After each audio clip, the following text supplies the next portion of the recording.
السلام علیکم. یو له بل زده کوي د دنیا دود دی چې شاګرد نشي استاد نشي سړی.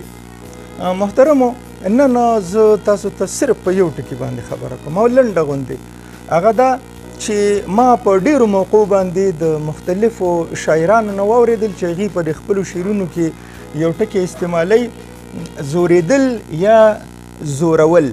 هغې تلفظ هم داسې کوي او املا هم داسې کوي، حالانکه دا داسې نه ده. د دې صحیح تلفظ او صحیح املا دا صحیح تلفظ دی زورېدل، زورېدل نه زورېدل. زورېدل دلته به مونږه د زیم زبر رالو، زورېدل یا زورول. زورول نه زورول، د زیم د زبر سره به وایو زورول. هغه وجه دا ده چې د زورېدل یا زورول د دې مطلب دی زور، طاقت استعمالول. او دلته چې دی نو زورېدل ظلم کول، زیاتې کول، په چا باندې تیرې کول، نو دا زورېدل دی.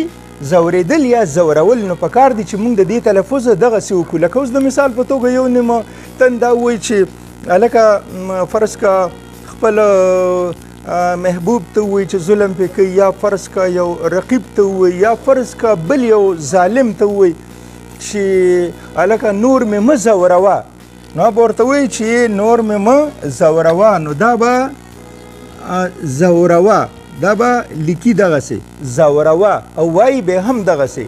نو دا زورېدل نه دي، دا زورېدل دي. زورېدل یا زورول یعنی ظلم کول، زیاتې کول. نو چې مونږه د دې په تلفظ او په دې املا دواړو باندې غور وکړو، په دې باندې د دې خیال وساتو. تر اوسه پورې چې چاته دا پته نه وه، نو پکار دی چې هغې ته دا پته ولګي.